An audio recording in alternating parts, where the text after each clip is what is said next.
Wait, before you scroll past this, listen. About 4 hours ago, someone you've been on the mind of sat down very slowly, not dramatically, not in slow motion. Just the way a person sits down when they've heard something they weren't expecting and they need their body to stop moving for a minute so their brain can catch up. They had their phone in one hand. The screen was still lit. The thing they had just learned about you was still sitting in front of their eyes, and they could not, for a few full seconds, figure out where to put it inside themselves. And then they said, out loud, to nobody, I need to see them. That's where they are right now. That's the moment we're stepping into. I'll tell you what they learned about you in a little bit. Stay with me, because the order matters. The information by itself wouldn't have hit them the way it did. What made it hit was the timing, the context, and the fact that they had been quietly questioning some things about themselves for weeks, and what they learned about you answered a question they had been asking in the dark. So here's how it unfolded. For a while now, your future partner, or this person who's been circling the edges of your life, depending on where the two of you actually are with each other, has been carrying around a quiet kind of confusion. Not a crisis, not a breakdown, just a low-grade, persistent confusion about themselves. They've been making choices lately that they couldn't quite explain. They've been avoiding things that should have been easy. They've been holding back in places they used to be brave, and they didn't know why. You know that feeling? When you're not exactly stuck, but something inside you has gone slightly off key, and you can't find the note to bring yourself back into tune? That's where they've been. And today, by some quiet alignment of timing, something about you reached them, and the thing about you that reached them was, specifically, the answer to the question they'd been asking themselves without realizing they were asking it. That's why it shocked them. Not because what you did was dramatic. It probably wasn't. It was probably the kind of thing you did without thinking, the way you do most of the meaningful things in your life. You don't perform your character. You just live it. And someone who has been quietly studying themselves and finding themselves wanting, that person.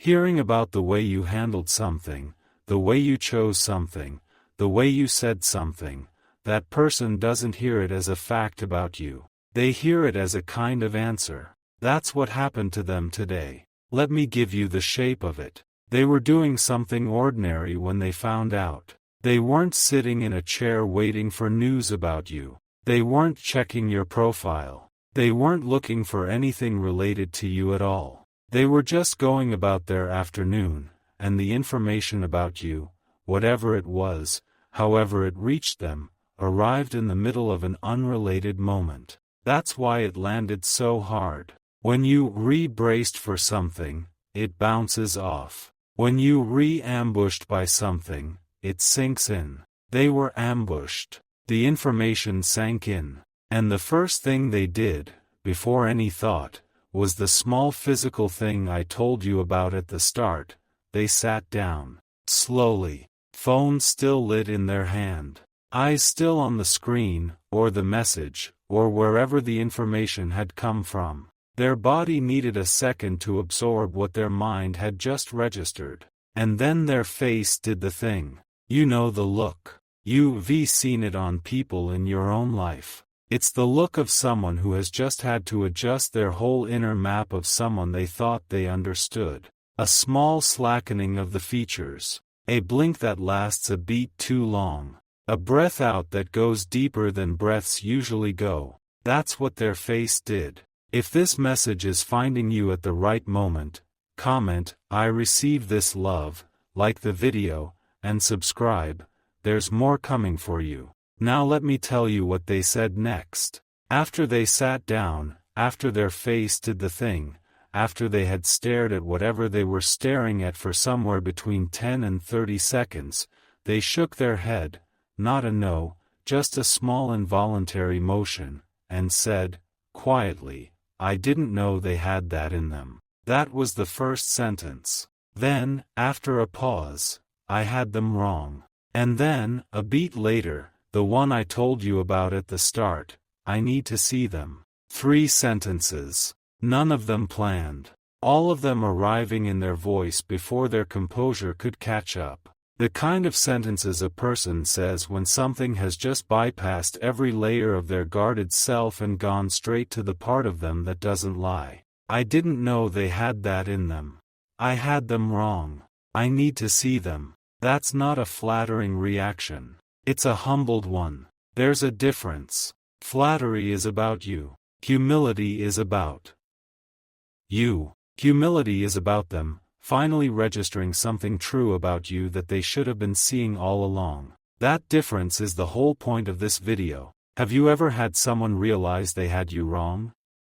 It's a specific feeling. You can sometimes tell it's happening even when nothing is said. The quality of their attention shifts. The way they hold themselves around you changes. There's a small, almost imperceptible recalibration in how they treat you, as if they've been rounding you down for a long time and have suddenly remembered to use the actual number. That recalibration started for them today, and you might be feeling the echo of it on your side already. A strange quiet, a sense of being noticed differently, a flicker of energy that doesn't have an obvious source. The body knows when someone is recalculating us, even when they don't tell us they're redoing it. If this resonates, let it settle in you. I had them wrong. That sentence is the one I want you to sit with for a minute, because it tells you everything about where their head was before today. They had a version of you in their mind.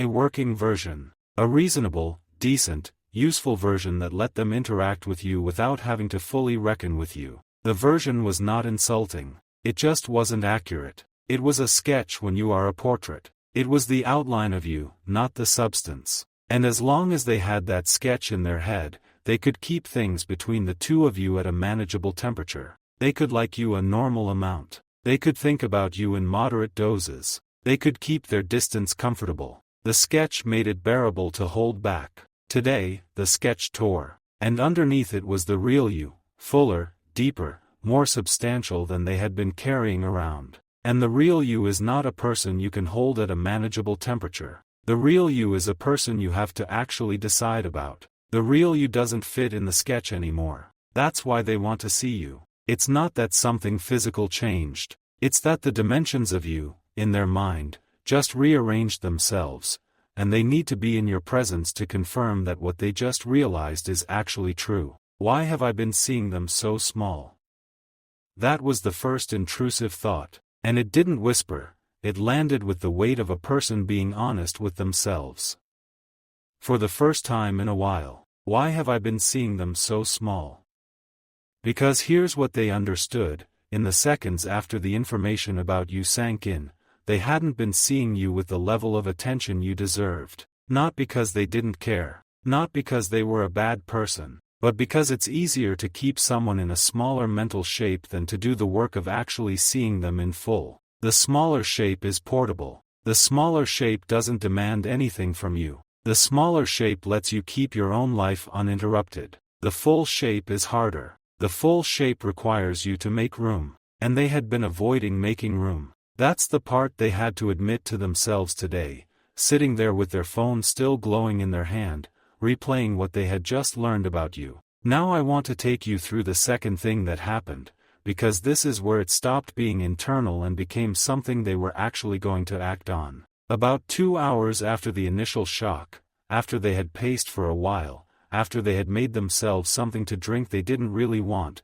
after they had tried and failed to focus on anything else, they went into their calendar. Not their messages, not your profile, their calendar. And they started looking for time. I want you to picture this clearly. They scrolled through the next few days. They looked at what they had committed to. They started identifying which of those commitments were essential and which were not. They started clearing space, actual time, on actual days, for the possibility of seeing you. This is the kind of move people make when something has shifted in their priorities at a level deeper than they've consciously named yet. Nobody clears their calendar for someone they're casual about. Nobody mentally rearranges their week for a person they're indifferent toward. The calendar is where the truth lives. The calendar is where you find out what someone actually values, regardless of what they say out loud. They cleared a window. They didn't tell anyone they did it. They didn't text you about it. They didn't announce it. They just quietly created space in their life where they could be available, if you happen to be available too, if the timing happened to line up, if the moment happened to call for it. That space is sitting there in their calendar right now. Empty. Waiting. Reserved for you, even though they haven't said the word. Picture it for a second. A small block of clear time, sitting in their week.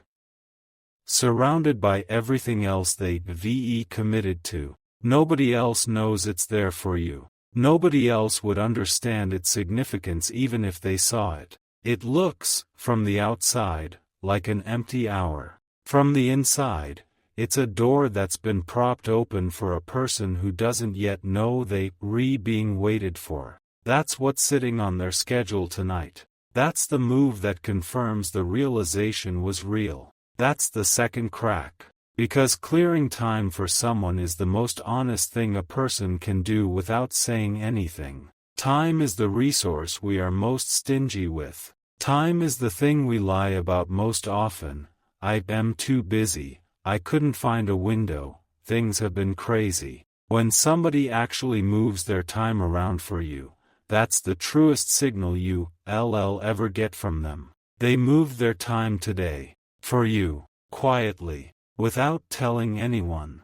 I have to actually do something about this. I can't just sit here knowing it. That was the second thought. And it landed with the urgency of a person who has just realized that knowing isn't enough. The information about you had hit them, the recalibration had happened, the calendar had been cleared, and now they were sitting with the awareness that all of that internal motion was meaningless unless they actually translated it into something real. You can't sit in a recalibration forever. Eventually, you have to act on it. Eventually, you have to show up. They knew they had to show up. The only question was when. Here's what's likely to happen next, in the days ahead. They are going to reach out. Not in a grand way. Not in a way that announces itself. Probably in a small way that surprises you.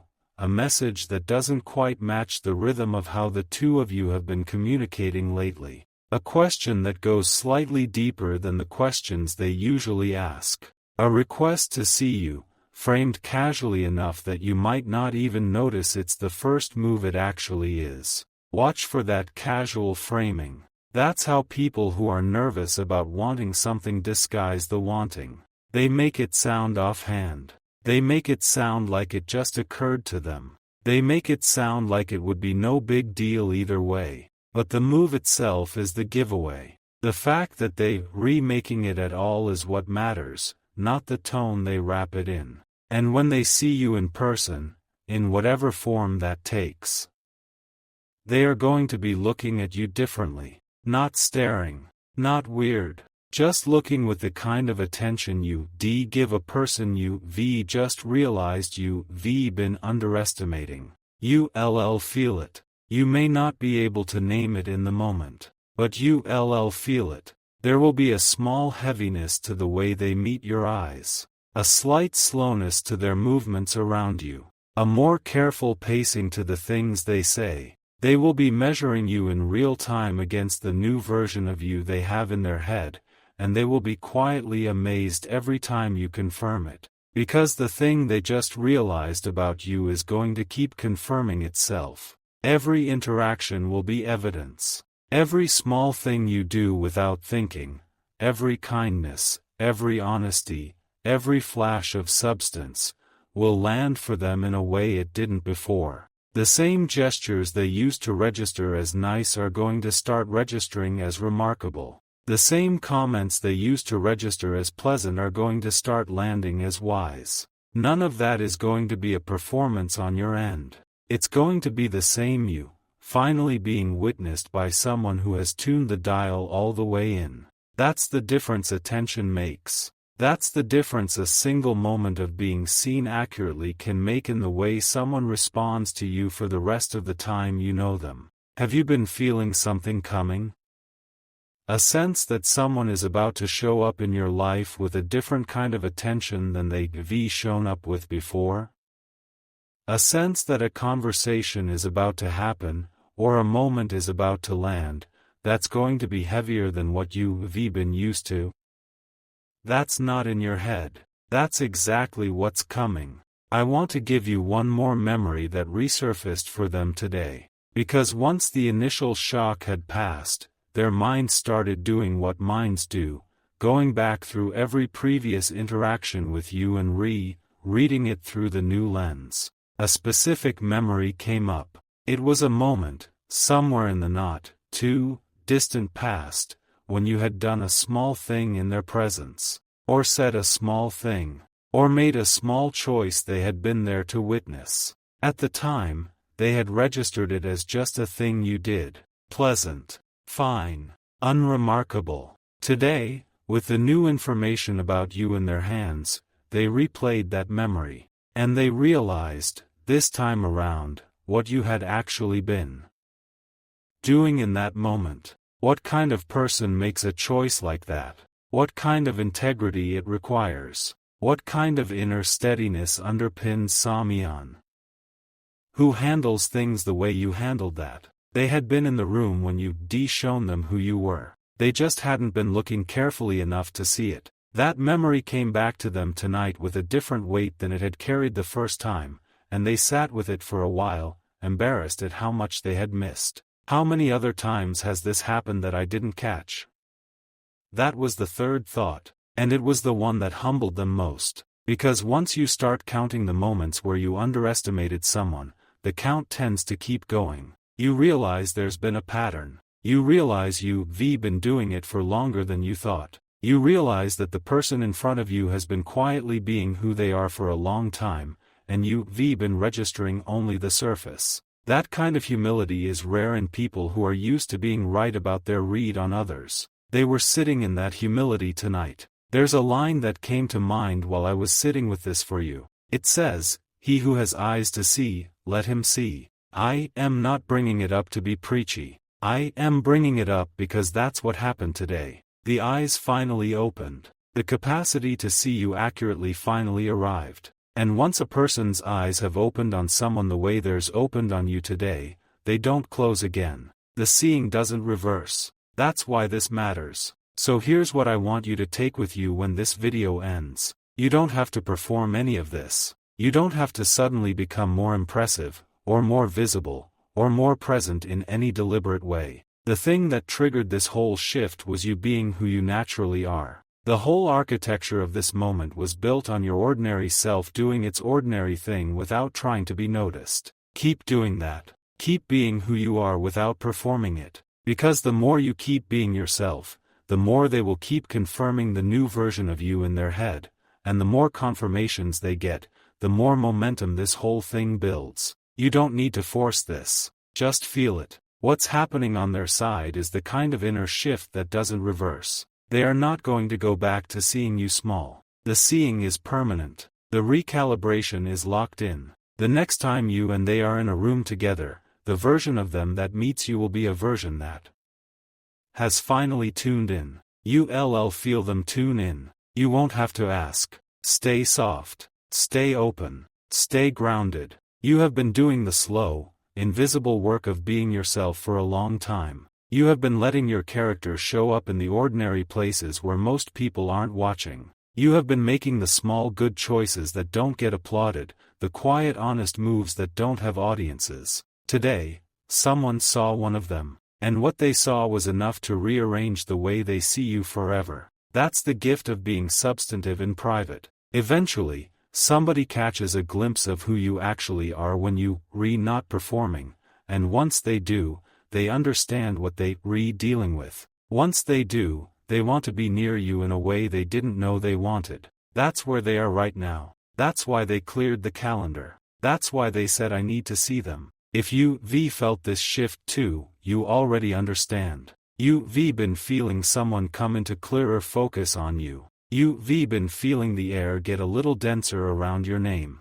You've been feeling something quietly approach. It's approaching. It's coming in soft. It's coming in honest. It's coming in with the kind of attention you've been waiting a long time to receive from somebody who can actually hold the weight of who you are. You've ready. You've been ready. And what they beginning to realize now is something they can't walk away from anymore. Not this time.